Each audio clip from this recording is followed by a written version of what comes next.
Hi friends, ఎవరికైనా Telangana TET మరియు DSC school assistant లేదా ఎస్జిటి ప్రిపేర్ అవుతున్న వాళ్ళు ఎవరికైనా ఆన్లైన్ క్లాసెస్ కావాలి అనుకుంటే అవనిగడ్డ ప్రజ్ఞ కోచింగ్ సెంటర్వి ఆన్లైన్ కోచింగ్ కేవలం 100 రూపీస్కే అవైలబుల్ ఉంది ఫ్రెండ్స్. సో కింద డిస్క్రిప్షన్లో మా యాప్ లింక్ ఉంది డిస్క్రిప్షన్లో. సో యాప్లో స్టోర్లోకి వెళ్ళిన తర్వాత మీకు కోర్సెస్ కనబడతాయి. నచ్చితే ఒకవేళ మీకు బై నౌ ఆప్షన్ కనబడకపోతే ఐ యామ్ ఇంట్రెస్టెడ్ అని క్లిక్ చేయండి. సో మీ వాట్సాప్కి పేమెంట్ లింక్ వస్తుంది. పే చేస్తే మీ కోర్సెస్ యాక్సెస్ అవుతాయి. కేవలం 100 రూపీసే. Telangana TET and DSC social school assistant వ్యవసాయ ఉత్పత్తుల అమ్మకం మొదటి భాగం. టోకు వర్తకులు వస్తువులు సరుకులు పెద్ద మొత్తాల్లో అమ్మేవారు టోకు వర్తకులు. చిల్లర వర్తకులు చిన్న మొత్తాల్లో అమ్మేవారు వస్తువులని. మార్కెట్ అంటే అమ్మకం కొనుగోలు మొదలైన లావాదేవీలు జరిగే స్థలం. సంత ఒక ప్రదేశం నుండి మరొక ప్రదేశానికి మారే అంగళ్ళ వంటివి. రైతు బజార్ రైతులే వారు ఉత్పత్తి చేసిన పంటలను తెచ్చి అమ్ముకునే చోటు. పావలా వడ్డీ ప్రభుత్వం స్వయం సహాయక సంఘాలకు ఇచ్చే రుణాలు. వీటిపై నెలకు వడ్డీ 125 పైసలు మాత్రమే. స్వయం సహాయక బృందాలు కొంతమంది స్త్రీలు కానీ పురుషులు కానీ ఒక బృందంగా ఏర్పడి ఆర్థికంగా నిలదొక్కునే ప్రయత్నం చేస్తారు. వీరికి ప్రభుత్వం సహాయ సహకారాల్ని అందిస్తుంది. వర్తకం అమ్మకం కొనుగోలు మొదలైన లావాదేవీలు వర్తకంలో జరుగుతాయి. వీధుల్లో తిరిగి అమ్మేవారు చిల్లర వర్తకులు. ప్రజలు వ్యవసాయ ఉత్పత్తులను వీధుల్లో అమ్మేవారి నుండి సంతలు చిన్న దుకాణాల దగ్గర నుండి పొందుతారు. ఈ మధ్యకాలంలో రైతులు కూడా రైతు బజార్లలో పండ్లను కూరగాయలను అమ్ముతున్నారు. తెలంగాణ రాష్ట్రంలో వేలాది మంది సంచార వర్తకులు ఉన్నారు. పట్టణాల్లో చాలామంది వర్తకులు శాశ్వత షాపులను పురపాలక సంస్థ అనుమతితో లేదా ప్రైవేటు దుకాణదారుల ద్వారా అద్దెకు తీసుకొని నిర్వహిస్తున్నారు శాశ్వత షాపులను.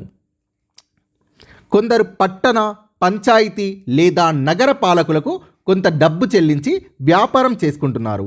ఈ పాఠ్యాంశంలోని గౌరీ సంచార వర్తకుల్లో ఒకరు. గౌరీ వంటి కొందరు సంచార వర్తకులు అనేక జీవన సమస్యల్ని ఎదుర్కొంటూ అప్పుల పాలవుతున్నారు. బ్యాంకులు ఇలాంటి చిన్న వ్యాపారులకు అప్పులు ఇవ్వవు. ఈ చిన్న వ్యాపారులకు కూరగాయల్ని నిల్వ చేసుకోవడానికి రిఫ్రిజిరేటర్ వంటివి ఉండవు. అమ్మగా మిగిలిన కూరగాయలను సరిగా నిల్వ చేయకపోవడం వల్ల తక్కువ ధరలకే అమ్మవలసి వస్తుంది. దీనికి భిన్నంగా పెద్ద వర్తకులకు శీతలీకరణపు సౌకర్యాలు లేదా గోడౌన్లు ఉంటాయి. వీరు తక్కువ వడ్డీ రేట్లకు బ్యాంకుల దగ్గర రుణ సౌకర్యాన్ని పొందుతున్నారు. అందువల్ల పెద్ద వర్తకులు అధిక ఆదాయాన్ని పొందుతూ ధనవంతులవుతున్నారు. చిన్న వర్తకులు మాత్రం నిరుపేదలుగానే ఉంటున్నారు. సంతలు అనేవి ఒక ప్రదేశం నుండి మరొక ప్రదేశానికి మారే అంగళ్ళ వంటివి. నిర్దేశిత ప్రాంతాల్లో నిర్దేశించిన రోజున వర్తకులు ఒక ప్రదేశం నుండి మరొక ప్రదేశానికి మారుతూ వస్తువులని అమ్ముతారు. సంతల్లో అమ్మే వర్తకులు పట్టణాల్లో లేదా నగరాల్లో ఉండే టోకు దుకాణాల నుండి కొనుగోలు చేసి పెద్ద మొత్తంలో ప్రజలు గుమిగూడే సంత ప్రాంతాలకు చేరుస్తారు. మన దేశంలో ఈ విధంగా నడిచే సంతలు సుమారుగా 25,000. చాలా ఇంపార్టెంట్, 25,000. ఇవి పట్టణ గ్రామీణ ప్రాంతాల్లో కూడా పనిచేస్తాయి. చౌటుప్పల్లో ఆదివారం సంత. చౌటుప్పల్ యాదాద్రి జిల్లాలో ఒక గ్రామం. చాలా ఇంపార్టెంట్. యాదాద్రి జిల్లాలో ఒక గ్రామం చౌటుప్పల్. ఇక్కడ 200కు పైగా వర్తకులు ఆదివారం కూరగాయలు పండ్లు వస్త్రాలు మాంసం చేపలు ఎండు చేపలు చేతితో తయారు చేసిన పనిముట్లు రెడీమేడ్ చెప్పులు సౌందర్య లేపనాలు మొదలైన అనేక వస్తువుల్ని అమ్ముతారు. సో ఇవంతా ఇంపార్టెంట్ కాదు. ఆదివారం చౌటుప్పల్ గుర్తుపెట్టుకోండి. గేదెలు మేకలు గొర్రెల వ్యాపారం కూడా జరుగుతుంది. చుట్టుపక్కల ఉండే 50 గ్రామాల ప్రజలు వస్తువుల్ని కొనడానికి చౌటుప్పల్ సంతకు వస్తారు. చౌటుప్పల్ సంతలో పశువుల వ్యాపారానికి కిరాణా వస్తువులకు తినుబండార వస్తువులను అమ్మడానికి ప్రత్యేక స్థలాలు ఉన్నాయి. ఈ మార్కెట్లో కూరగాయలు బట్టలు వంటి అమ్మే ప్రతి వర్తకుడికి ప్రత్యేకంగా సొంత స్థలం ఉంటుంది. అది వారికి నిర్దేశించిన స్థలం. కూరగాయలు, బట్టలు వంటివి అమ్మే ప్రతి వర్తకునికి ప్రత్యేకంగా సొంత స్థలం ఉంటుంది. పశువుల వ్యాపారానికి, వాటిని నిలుపుకోవడానికి షెడ్లు కూడా ఇక్కడ ఉన్నాయి. ఇంద్ర ఎండుమిర్చి వ్యాపారి. ఈమె చౌటుప్పల్కు 50 కిలోమీటర్ల దూరంలోని కట్టంగూర్ గ్రామ నివాసిని. చాలా చాలా ఇంపార్టెంట్. కట్టంగూర్ చౌటుప్పల్కు 50 కిలోమీటర్ల దూరంలో ఉందని గుర్తుపెట్టుకోండి. వారంలో ఈమె 4 సంతలకు, 3 పెద్ద గ్రామాలకు వెళ్ళి ఎండుమిర్చి అమ్ముతుంది. సో ఈ గ్రామాల్ని గుర్తుపెట్టుకోండి: చౌటుప్పల్, ఆత్మకూరు, అమ్మనబోలు, మునుగోడు, నార్కెట్పల్లి, కట్టంగూరు. వడ్డీ వ్యాపారుల వద్ద ప్రతి 100 రూపాయలకు 3 రూపాయల వడ్డీ ఉంటుంది. స్వయం సహాయక బృందంలో నెలకు 100 రూపాయలకు కేవలం 25 పైసల వడ్డీ మాత్రమే ఉంటుంది. ప్రభుత్వ పథకమైన పావలా వడ్డీ వల్ల ఇది సాధ్యమైంది. సో ఈ పాయింట్ చాలా ఇంపార్టెంట్.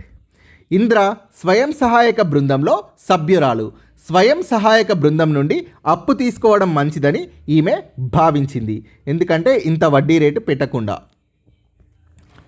ఒకవైపు వ్యవసాయ ఉత్పత్తులైన మిర్చితో పాటు మరొక వైపు పారిశ్రామిక ఉత్పత్తులైన బట్టలు, రెడీమేడ్ వస్తువులు, బిందెలు, పరికరాలు, ప్లాస్టిక్ వస్తువులు మొదలైన సరుకుల్ని వర్తకులు ఈ సంతల్లో అమ్ముతారు. వర్తకులందరూ, ఈ పాయింట్ చాలా ఇంపార్టెంట్, వర్తకులందరూ గ్రామ పంచాయతీకి 10 రూపాయల చొప్పున పన్ను చెల్లిస్తారు. ప్రత్యేక స్థలంలో పశువులు, మేకలు, గొర్రెలు కూడా అమ్ముతారు. చాలామంది రైతులు వీటిని అమ్మడానికి బ్రోకర్ల సహాయం తీసుకుంటారు. రైతుల మధ్య లావాదేవీలు జరిపినందుకు బ్రోకర్లు కొంత కమిషన్ తీసుకుంటారు. సో నెక్స్ట్ చాలా ఇంపార్టెంట్ పాయింట్, సంతల్లో సుమారుగా 3/4 వంతు స్త్రీలు ఉంటారు. చాలామంది వర్తకులకు సంతలో అమ్మడం సాంప్రదాయిక వృత్తిగా ఉంది. అంటే వీరి కుటుంబాలు తరతరాల నుండి ఇదే వ్యాపారం చేస్తున్నాయి. సంతల్లో కొన్ని ప్రదేశాలను ప్రత్యేక వ్యాపారం కోసం కేటాయిస్తారు. వేరే వర్తకులు అక్కడ అంగడి ఏర్పాటు చేసుకోకూడదు. చాలామంది వర్తకులు సంతలను వారపు చక్రంగా నిర్వహిస్తారు. వారానికి ఒకసారి అదే ప్రదేశానికి వచ్చి అంగడి ఏర్పాటు చేసుకుంటారు. వాళ్ళ సౌకర్యాన్ని బట్టి ఏ సంతలకు వెళ్ళాలో నిర్ణయించుకుంటారు. చిన్న వర్తకులు వ్యవసాయ ఉత్పత్తులైన పండ్లు, కూరగాయలు వంటి తొందరగా చెడిపోయే వస్తువులని అమ్ముతారు. చిన్న వర్తకులు అనేక కష్టాల్ని ఎదుర్కొంటున్నారు. చిన్న వర్తకుల నివాసాలు సంతలకు దూరంగా ఉంటాయి. టోకు మార్కెట్ నుండి కొనుగోలు చేసి సంతల్లో అమ్ముతారు. వీరికి నిలవ చేసుకునే సదుపాయాలు ఉండవు. చిన్న వర్తకులు ఒకవేళ సాయంత్రం వరకు అమ్మలేకపోయినా, పాడైపోయినా వాటిని తిరిగి తీసుకెళ్ళడానికి మళ్ళీ రవాణా ఖర్చులు భరించాల్సి ఉంటుంది.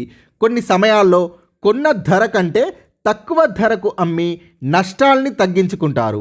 సంతలు చాలామంది ప్రజల అవసరాలు తీరుస్తూ చాలామంది చిన్న వర్తకులకు, కూలీలకు, రవాణాదారులకు జీవనాధారాన్ని కలిగించడంలో ముఖ్య పాత్ర వహిస్తున్నాయి సంతలు. తెలంగాణలో రైతు బజార్లు వ్యవసాయ ఉత్పత్తులైన ఆహార ధాన్యాలు, పప్పు ధాన్యాలు నేరుగా టోకు వర్తకులకు అమ్ముతారు. చిన్న వర్తకులు వీటిని కొనుగోలు చేసి వినియోగదారులకు అమ్ముతారు. తెలంగాణలో రైతు బజార్ల గురించి చూస్తున్నాం. ఉత్పత్తిదారులే నేరుగా తమ వస్తువులను వినియోగదారులకు అమ్మే మార్కెట్లు చాలా తక్కువ. రైతు బజార్లు ఇలాంటి మార్కెట్లే. రైతులు మాత్రమే రైతు బజార్లో సరుకులు అమ్ముతారా? మొదట్లో ప్రభుత్వ ఉద్యోగులు ఈ గ్రామంలో బజారుని నడిపారు. రైతులు రైతు బజార్కు వచ్చి తమ ఉత్పత్తులు అమ్ముకోవాలంటే తమ పేరు, చిరునామా, ఉత్పత్తి చేసే పంట, భూమి వివరాలతో కూడిన గుర్తింపు కార్డు ఉండాలి. రైతులు రైతు బజార్కి వచ్చి ఉత్పత్తులు అమ్ముకోవాలంటే రైతు గుర్తింపు కార్డులో ఉండాల్సిన వివరాలు: పేరు, చిరునామా, ఉత్పత్తి చేసే పంట, భూమి వివరాలతో కూడిన గుర్తింపు కార్డు ఉంటేనే రైతు బజార్లో రైతు తమ పంటలని అమ్మవచ్చు. ఈ గుర్తింపు కార్డుని ప్రభుత్వ ఉద్యోగులు ఇస్తారు. ఇలాంటి గుర్తింపు కార్డు ఉన్న వ్యక్తి మాత్రమే రైతు బజార్కు వచ్చి తన ఉత్పత్తులను అమ్ముకోవచ్చు. బజారులో ఉండే దుకాణానికి ఎవరు ముందు వస్తారో వారే ఆ దుకాణదారు. రైతు బజార్లో సాధారణంగా రైతులకు మాత్రమే ప్రవేశం ఉన్నప్పటికీ ఒకరిద్దరు మిల్లర్లు, స్వయం సహాయక బృందం నుండి 2 మహిళలు కూడా ఈ రైతు బజార్లో ఉన్నారు. మిల్లర్లకు స్వయం సహాయక బృందం వారికి సొంత షాపులు ఉన్నాయి. మిల్లర్లు రైతుల నుండి వడ్లు కొనుగోలు చేస్తారు. స్వయం సహాయక బృందాల వారు జిల్లాల్లో ఉత్పత్తి అయ్యే కూరగాయల్ని కొని అమ్ముతారు. రైతులు ఉత్పత్తులు అమ్మడానికి ఎలాంటి అద్దె చెల్లించాల్సిన అవసరం లేదు. మిల్లర్లు, స్వయం సహాయక బృందాల వారు నిబంధనల ప్రకారం అద్దె చెల్లిస్తారు. రైతులకి అవసరం లేదు, ఎలాంటి అద్దె చెల్లించాల్సిన అవసరం లేదు. ఈ గ్రామంలోని కొందరు రైతులు రైతు బజార్కి రావడానికి ముందు ఉత్పత్తులను టోకు వ్యాపార మార్కెట్కి తీసుకుపోయేవారు. అక్కడ టోకు వర్తకుడు నిర్ణయించిన ధరకే అమ్మాల్సి ఉంటుంది. చాలాసార్లు తక్కువ ధరకే అమ్మాల్సి ఉంటుంది. ఈ విధంగా నష్టపోయేవారు రైతులు. రైతు బజార్లు ఇలాంటి రైతులకు మంచి అవకాశం ఇస్తాయి. ఈ రైతు బజార్కి సుమారు 10 నుండి 15 గ్రామాల నుండి వస్తున్నారు. ఇక్కడ కూరగాయలు నిల్వ చేసేందుకు తగిన స్థలం లేదు. ఉత్పత్తులకు ధరలు ఎలా నిర్ణయిస్తారు? ఉత్పత్తులకు ధర నిర్ణయించే కమిటీ. ఈ కమిటీలో సభ్యులు 3 రైతులు మరియు ఉద్యోగులు. టోకు వర్తకుని దగ్గర కొనే ధరల కంటే 25% ఎక్కువగాను, చిల్లర వర్తకులు అమ్మే ధరల కంటే 25% తక్కువగాను ధరను నిర్ణయిస్తారు. సో రైతు బజార్లో ఉత్పత్తుల ధర నిర్ణయించడానికి ఒక కమిటీ ఉంటుంది. ఈ కమిటీలో 3 రైతులు, ఉద్యోగులు సభ్యులుగా ఉంటారు. టోకు వర్తకుని దగ్గర కొనే ధరల కంటే 25% ఎక్కువగాను, చిల్లర వర్తకులు అమ్మే ధరలకు 25% తక్కువగాను ధర నిర్ణయిస్తారు. రైతులు కష్టపడి పండించిన వాటికి పూర్తి ధరను, వినియోగదారులు వారి డబ్బు విలువకు తగ్గట్లు వస్తువులు రైతు బజార్లో పొందడం జరుగుతుంది. రైతు బజార్లో ఎదురయ్యే సమస్యలు. రైతులు ఆలస్యంగా వస్తే కూరగాయలు అమ్మడానికి సరైన స్థలం దొరకదు. ఏదో మూలకు కూర్చోవాలి. కొంతమంది బినామీ రైతులు కూరగాయలు అమ్మడానికి బజారుకు వస్తున్నారు. రైతు బజార్కి దూరంగా ఉన్న రైతులు ఈ లాభాలను పొందలేకపోతున్నారు. సో దీనికి సెకండ్ పార్ట్ కూడా ఉంది, ఇంకో lesson. Thank you friends. Please subscribe this channel. So ఎవరికైనా కోర్సెస్ కావాలి అనుకుంటే అవనిగడ్డ ప్రజ్ఞ కోచింగ్ సెంటర్వి కింద డిస్క్రిప్షన్లో యాప్ లింక్ ఉంది ఫ్రెండ్స్. సో క్లిక్ చేసి యాప్ డౌన్లోడ్ చేసుకోండి. స్టోర్లో మీకు కోర్సెస్ కనబడతాయి. So SGTN school assistant social కేవలం 100 రూపీస్కే.